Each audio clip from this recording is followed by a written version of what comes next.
Buongiorno, buongiorno a tutte e a tutti. Qui si apre la programmazione editoriale della 36esima edizione del Salone Internazionale del Libro di Torino. Volevo salutarvi anch'io, ma non vi ruberò tempo alla magnifica lectio di Elizabeth Strout.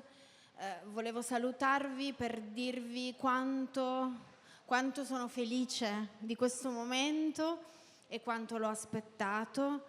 E per noi, per il Salone, è davvero un grande onore ospitare questa grande scrittrice.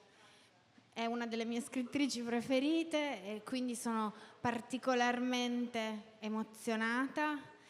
Qui c'è la sua casa editrice, le sue magnifiche traduttrici che saluto e che ringrazio, e ho avuto il piacere e l'onore di leggere in anteprima questa lectio quando Elizabeth Strout l'ha mandata per la prima volta e mi ha profondamente entusiasmato e commosso. E chiamo Elizabeth Strout qui e vi auguro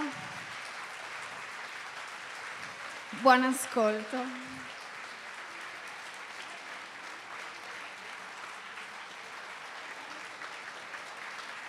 Grazie. Grazie davvero.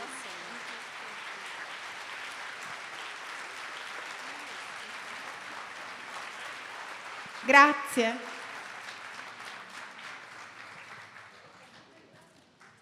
Wow. Okay. Hello, everyone. I am so pleased.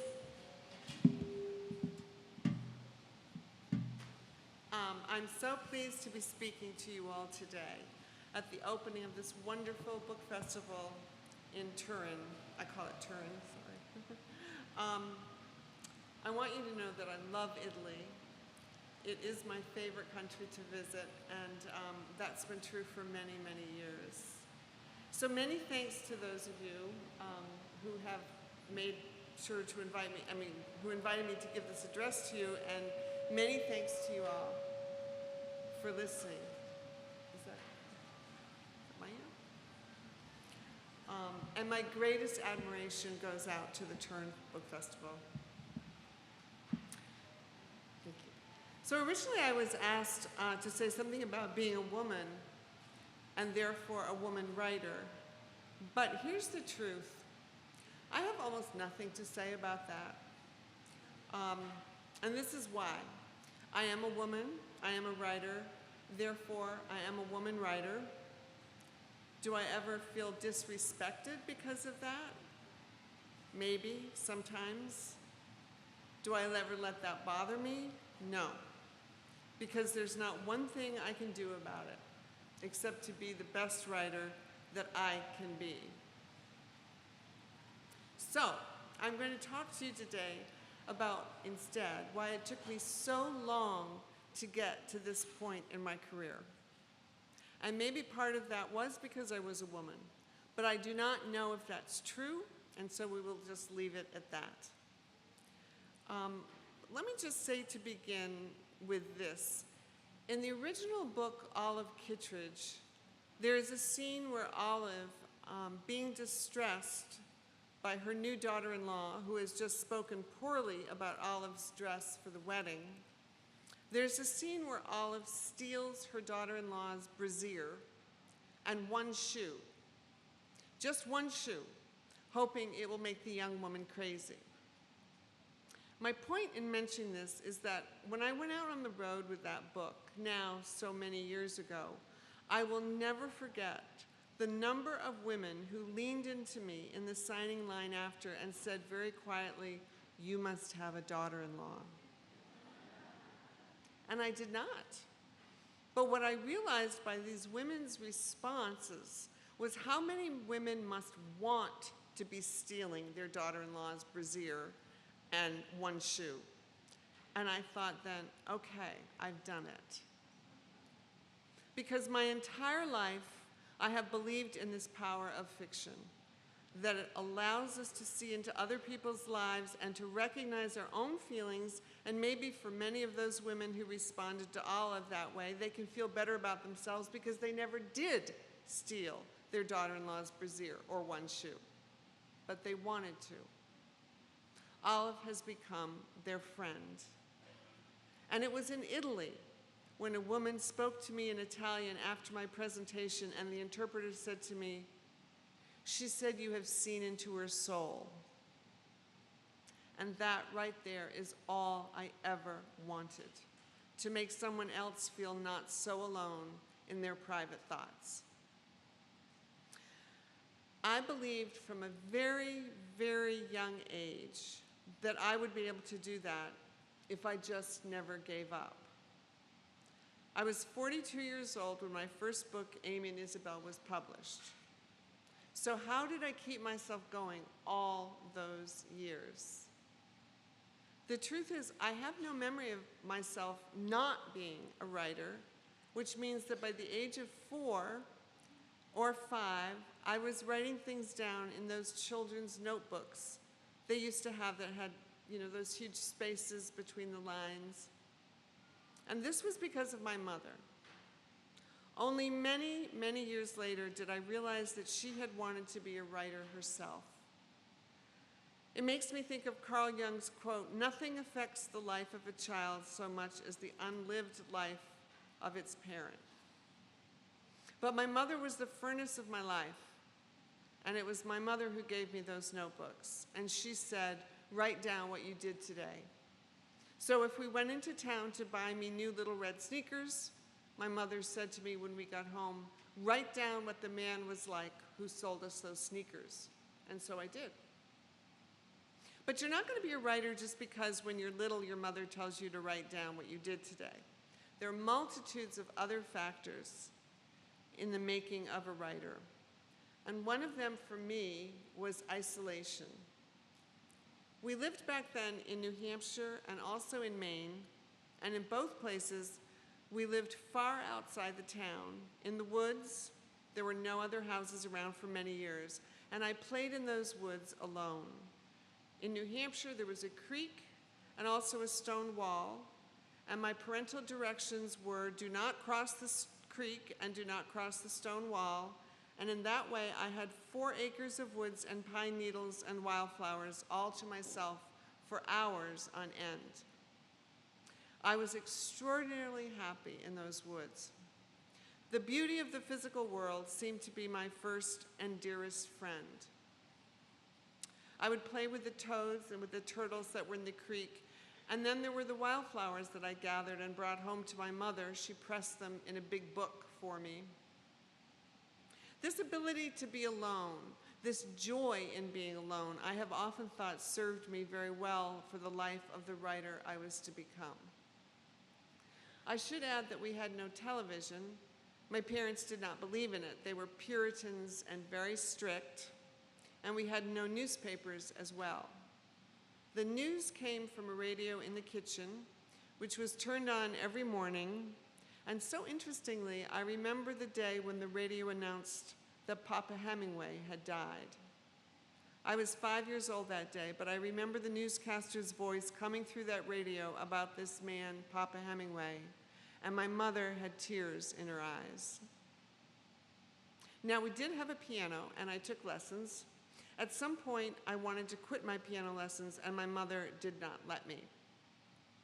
I went on to study eventually with a retired concert pianist who was at the University of New Hampshire, and he taught me this, that every single note matters. And I think of him often as I write, because every single word matters.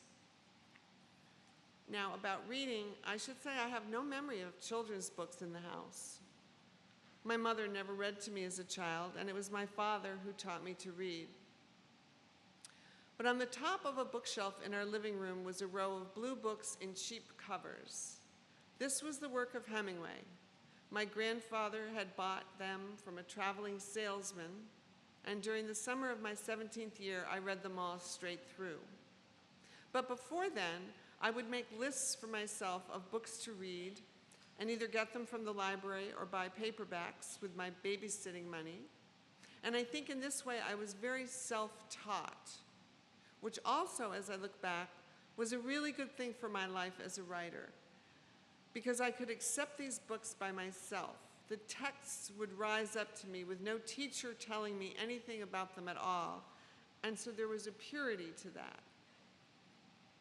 But it's not just books that make a writer. A writer, I think, has to be unbelievably curious about people around them. And we had very few people around us in these towns. Whenever I did go into town with my parents, my father would go and do his business, and my mother and I would wait in the car, watching people walk by on the sidewalk. Once I remember my mother said, "Oh, look at that woman. She's not anxious to get home to her husband." And I scrambled in my seat to watch the woman my mother was talking about, and I said, "How can you tell?" And my mother said, "Just look at her." And so I noticed then that the woman's expression, she seemed grim. And look at the hem of her coat. It hasn't been fixed in ages, my mother added. She's depressed. I watched the woman all the way down the sidewalk, and I wanted to go into her house.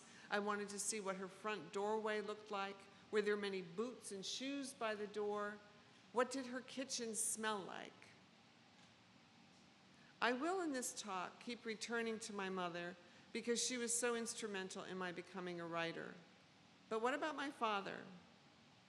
He was a very kind man, a deacon of the Congregational Church, and he was a scientist. He was a professor at the University of New Hampshire.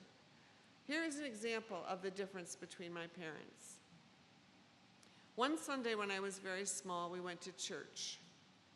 And what I remember was that a woman who my parents knew, named Clara, wore a hat.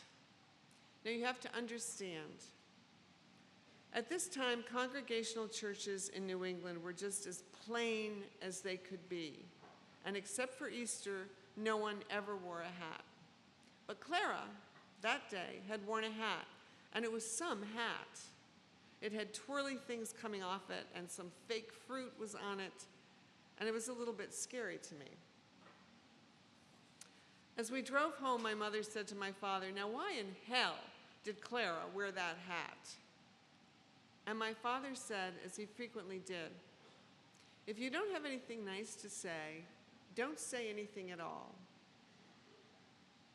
Well, this is a great sentiment, but it is death for a writer.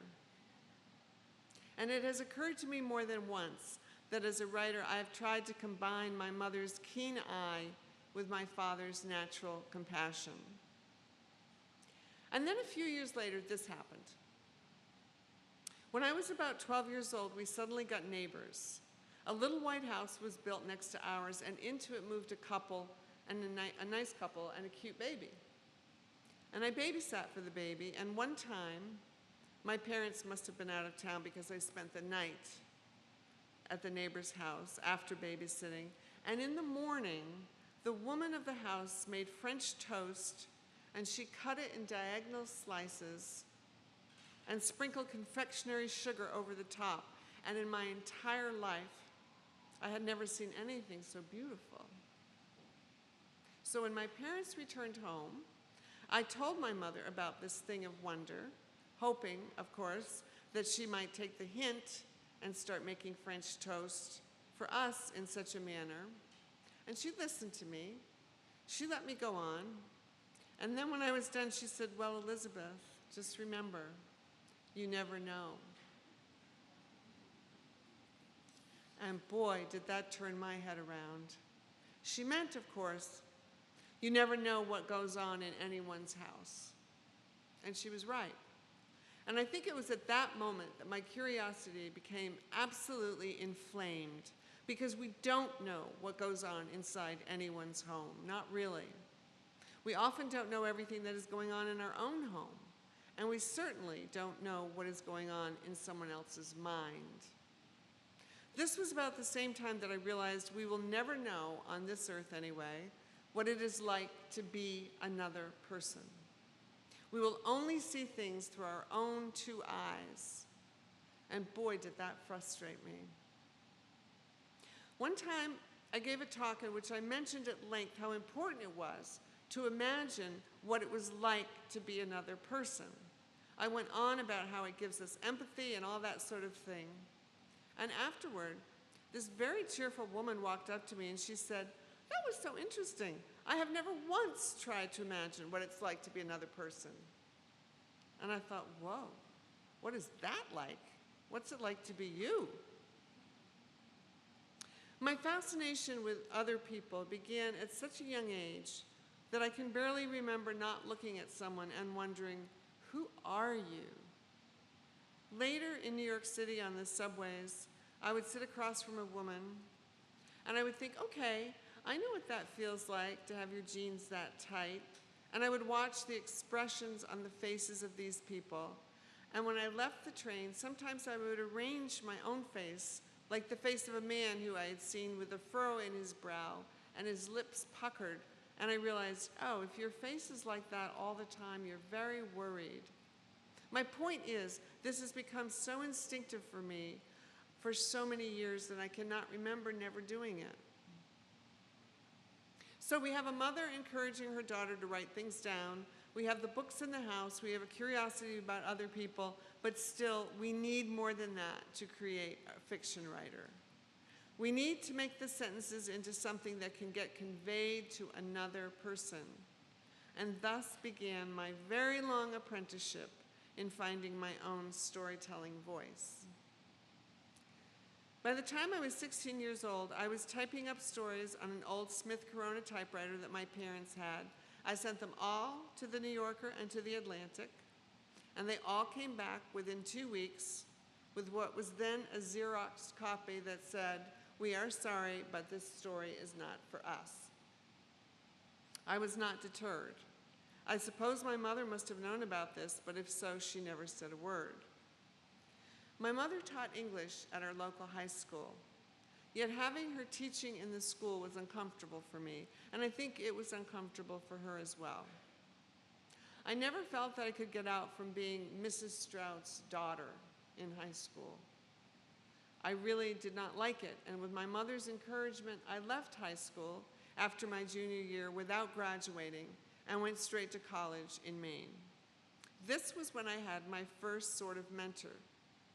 The chairman of the English department at this college was a teacher of mine my first semester, and I liked him and he liked me. And we talked in his office sometimes, and I told him I wanted to be a writer. "Let me see your stuff," he said, and so I did. And if I wrote something this professor didn't think was very good, he would say, "I don't think this is very good." If I wrote something he liked, he would say, "I like this." One day he said, "You know, Liz, how about every time you have a paper due in class, you give me a short story instead, and it will be our little secret?" So I did, and I took every class I could with that man. But I never took a creative writing class the whole time I was in college. My intuition told me it would not be helpful to me to hear what my peers thought of my work. And I never took a psychology class either. Again, my intuition told me that what I needed to know about people would not be found in a psychology class. I want to say this about intuition. It is essential for a fiction writer. My mother had this sort of intuition, and I believe I inherited it from her. A number of years ago, I was sitting in a hotel room with her, and she glanced out the window and she said, "Oh, second wife." And I said, "Mom, come on, how do you know that's a second wife?" And so I went to the window and I said, "Oh yeah, second wife." I was married to a trial lawyer at the time who always liked proof. And there is no proof when you're a writer. There is only your intuition. When I graduated from college, this professor who had been kind to me said, "No one will be interested in your work." And he was exactly right. No one was remotely interested. But I was determined, and I took jobs that left me the time or mental space to keep writing, meaning I mostly worked in bars at night, either playing the piano or cocktail waitressing. I moved to England for a year and worked at a pub in Oxford, always, always writing. My father, by the way, was distraught by this. He said, "You had that expensive education and you're just a barmaid." But that professor of mine was correct. Nobody was interested in my work. Nobody cared. At that point, I had learned not to tell people what I knew about myself, that I was a writer. Because if I ever did, they would look at me with a variety of responses. Mostly pity for being so self-delusional, and also for leaking grandiosity. So I just didn't tell anyone. I think even my mother at that point had lost faith in me, and my father was essentially just waiting for me to get married. One night when I was cocktail waitressing, I had a thought, and the thought was this: if I am a 58-year-old cocktail waitress, I don't know why it's 58, but I thought, if I'm a 58-year-old cocktail waitress and I have failed at my writing, that will have been a pathetic life. Keep that in mind. I'll return to it. Again, the thought was, if I am a 58-year-old cocktail waitress and a failed writer, my life will have been pathetic. So, I went to law school. I went to Syracuse Law School, which felt like a different country to me in some way.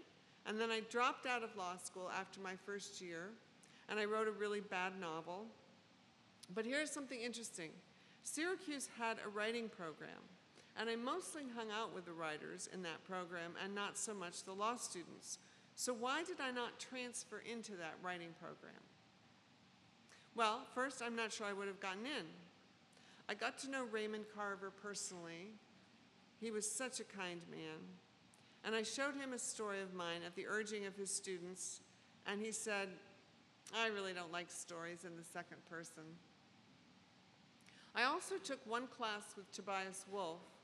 He's also a very lovely man. And I dropped out of the class while I could still get my money back because he praised a student's piece of work that I thought was not praiseworthy at all. So I did not apply to that program.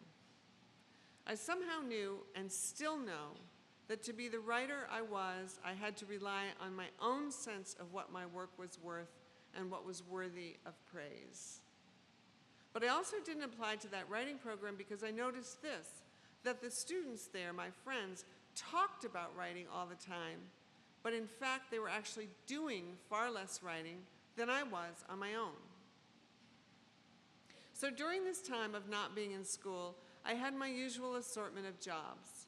And at one point, I landed a job in a department store, which I thought was going to be absolutely glamorous. And it turned out I could not sell.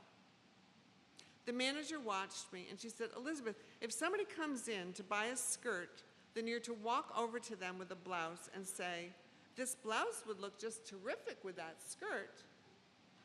But I couldn't do it. I didn't like it when sales clerks did that to me, and I could not do it to others. So I was sent up to the 8th floor to sell mattresses. I would sit on one of them with my notebook and write, and I never sold a mattress, not one. Maybe once a week, a couple would step off the elevator and tentatively walk in, and I would say, "Try any mattress." And after a few moments, they walked out. I went back to law school. But here was something I had noticed in that department store. That in the women's lounge, the restroom, there would be a number of older women who sat there for much of the day. They would bring in a paper bag of who knows what and just sit there, and I understood they had no place to go. These older women moved me very much. I noticed that they did not talk to each other. Their loneliness was palpable. So I went back to law school, and I also got myself a gerontology certificate at the School of Social Work. My idea was that I would do elder law, and that I would have a little storefront on the main street of the town, and that any elderly person who wanted to could come sit in it all day, and then I would write at night. Anyway, I also, during this time, worked in the nursing home of the town. I befriended a woman who lived there named Mary Anna. She had no teeth, and she was supposed to be allowed to get dentures, though nobody ever had gotten them for her. So I set out to do this. The day before we were to go to the dentist, Mary Anna wanted me to polish her fingernails, and I remember painting her fingernails a bright red as her hands shook before me. We went off to the dentist, and Mary Anna got her teeth, and then she never wore them. These are the things I have used in my work so many years later. I suspect my interest in gerontology came from the fact that in Maine we lived on a dirt road with a few other small houses, and in these houses lived my great aunts. So my young world consisted of these older women who were quite depressed, and they would gather and speak in their dry Maine accents of their dead husbands and the last meals that these men ate. One of my great aunts was a woman named Olive. She was probably the sweetest one of them. I remember her tapping her cigarette and saying, "I'm so glad Frank had the mackerel that last night and potatoes just the way he liked them." Children often feel responsible for those around them, and I suspect that I felt responsible for these elderly aunts of mine. In any event, I have always been interested in the elderly. All right, so I graduated from law school, and I got a job with legal services, and I was terrible at it. I did not have an adversarial bone in my body, but I did not know that until one of my clients' services were cut, and I was told by the lawyer in the office, "Well, call the school board and tell them we'll see them in court tomorrow." I had to close the door to my office. My palms left sweat marks on the desk, and I meekly made the phone call, and I understood I was just terrible. I had a darling client one time whose benefits had been cut, and I went to plead his case before an administrative law judge who said to me, "You have nice legs." And then he denied the benefits to my client. It was about this time that I went home one day after work, and I stood in the backyard, and I thought to myself, okay, I can be a terrible lawyer for the rest of my life, or I can give myself over and write forever, even if it doesn't work out. And that's when I remembered how I had had that thought years earlier, that if I was a 58-year-old cocktail waitress and my writing had not worked out, it would have been a pathetic life. And I stood there on that back lawn, and I thought, no, that would not have been a pathetic life. A pathetic life is if I do not try with my entire heart to be the writer I have always known that I am. At that point, I was married with a small child, and we moved to New York City, and I still wrote every minute that I could. I got a job teaching English at a community college, and I loved it. I would teach in the mornings and come home before my daughter got home from school and would write those few hours every day. Now, when I was 30 years old, this happened. I read a short story in a magazine, and I really liked the story, and I saw in the byline that the author was a fiction editor at The New Yorker, and his name was Dan Menaker. So I sent a story to him directly, and he wrote a personal note saying it was good, please try him again. And so I did. And he called me up and told me that the story had been rejected, but only by one vote, and to keep on trying. It was to be 13 more years before I had a story published in The New Yorker, but Dan Menaker, during most of those years, would write me the loveliest rejections. I probably only sent him 2 stories a year, but he was always very generous in his response to them, and it helped keep me going. But it was about this time that I thought, what is wrong with my work? Why is it not happening? And I kept thinking, there must be some truth I'm not getting at. But I could not, for the life of me, figure out what the truth was that was eluding me. When we moved to the city, I became interested in comedy, and my husband and I would go to the little stand-up comedy clubs in the village, and I realized this: when people laughed, it was because something had been said that was true. So I began to wonder what would come out of my mouth if I was immediately responsible to the people standing there in front of me. So I signed up for a stand-up comedy class at the new school, and it was one of the most frightening things that I have ever done. As a final exam, I had to perform at a comedy club in New York. I didn't allow anyone I knew to attend, and the place was packed that night. When it was my turn, I stepped out and began my routine, and in a moment, there was a low laughter from a man, and I will never forget that. What I felt toward this man was almost erotic.